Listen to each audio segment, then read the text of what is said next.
زمانه ته رد او بد ویل په زمانه پسې خبرې کول دا داسې دي لکه یو انسان چې براه راست په الله تعالی پسې رد او بد وایي.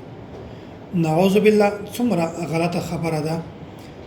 پیغمبر علیه الصلاۃ والسلام فرمایي وای الله تعالی په خپل دا خبره بیانوي، حدیث قدسی ده، یؤذینی ابن آدم یسب الدهر وانا الدهر. وای ابن آدم ماته تکلیف را رسوي، ماته ایزا را رسوي. اڅرنګي یسب الدهر اغا زمانه ته کنځلې کوي، وانا الدهر او زمانه خو زیم ان زمانه پیدا کړې ما ده. او داسې بیا الله تعالی فرمایي بيده الامر، په زمانه کې چې کومه تبدیلی راځي، کومه خبري راځي، کې دا ټول هر شی د ما په دست قدرت کې دي. اقلب الليل والنهار، او دا په زمانه کې چې کوم شی دا ز بدلوم او را بدلوم، دا گردش چې کوم ورکوم دا ز ورکوم.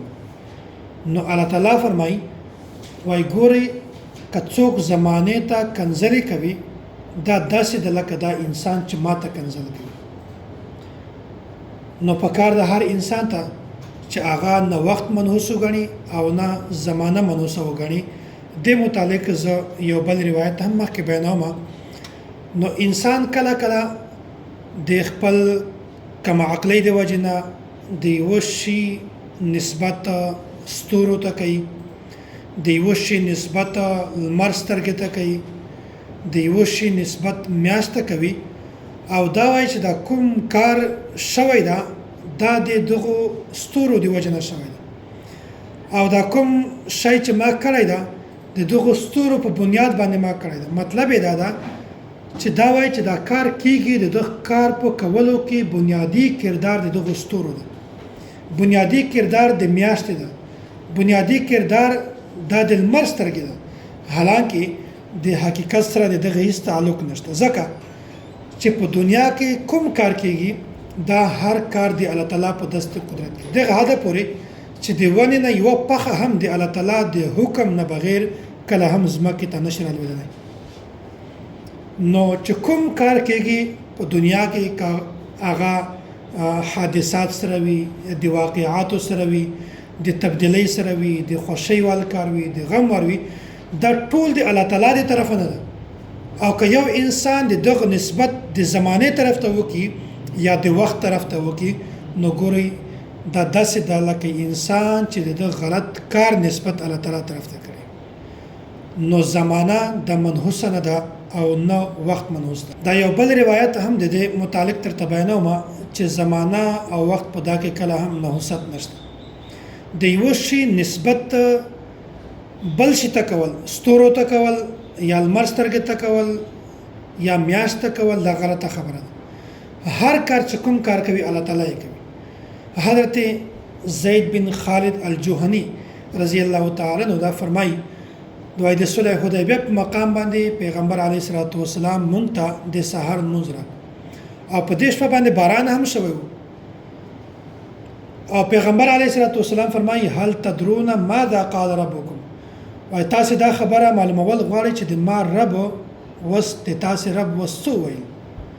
الله تعالی کومه خبره بیان کړه، الله تعالی کومه خبره مونږ ته ورسوله. صحابه کرام ورته الله ورسوله عالم، یا رسول الله، الله او د الله رسول په دا خبره باندې خپوي. پیغمبر علیه الصلاۃ والسلام ورته فرمایي اصبح من عبادي مؤمن بي وكافر. وای الله تعالی دا خبره بیانوي چې په تاسو کې ډیرو خلکو سحر کو په داسې حال کې چې هغه په ما باندې ایمان راوړ او د ستورو انکار وکړ، او ډیر خلک داسې دي چې هغه سحر کو په داسې حالت کې چې د ما انکار وکړ، په ستورو باندې ایمان راوړ. اڅرنګي چې بعض خلکو دا کوي چې دا کوم باران شوی دا باران الله تعالی په خپل فضل، خپل کرم سره په مونږ باندې کړی دا د الله تعالی رحمت ته دا الله تعالی په مونږ باندې راوړی دا. نو دغه خلکو په ما باندې ایمان راوړ او د ستورو انکار وکړ. او که څوک دا وایي چې د لمر دا باران چې مونږ باندې راوړېدلی دا د دغه ستورو په ډوبولو یا د ستورو په راختلو سره دا باران په مونږ باندې راوړېدلی ده، حالانکه دغو خبرو د ستورو باندې ایمان راوړ او د ما یې انکار وکړ. نو الله تعالی دا خبره بیانوي چې ګورئ کلمر راخیژوم دا د ما کار ده، کلمر ډوبوم دا د ما کار ده، که د شپې میاشت راخیژوم رڼا جوړوم دا د ما کار ده، هغه ډوبوم تیاره کوم دا د ما کار ده، باران راوروم دا هم د ما کار ده، باران نه راوروم دا هم د ما کار ده. که کوم انسان د دغو شیانو نسبت ما ته وکړو دا انسان کامیاب ده، هغه په ما باندې ایمان راوړ. او که کوم خلکو د دغو شیانو نسبت ستوري ته وکړو یا لمر سترګې ته وکړو یا میاشت ته وکړو چې دا لمر دغو شیانو راورولی ده، نو دو اصل داسې ده لکه دغو شیو باندې چې ایمان راوړوي او د ما یې انکار کړی وي.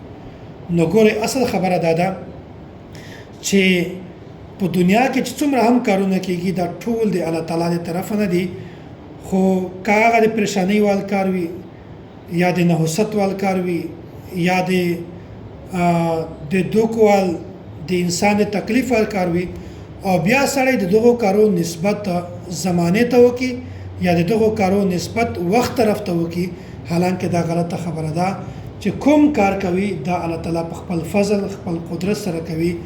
نو نه زمانه منوسه ده او نه وخت منوس ده. الله تعالی د مونږ تاسې ټولو ته د زمانه قدر او د وخت قدر مونږ تاسې ټولو ته راوپېژني. واخر دعوانا ان الحمد لله رب العالمین.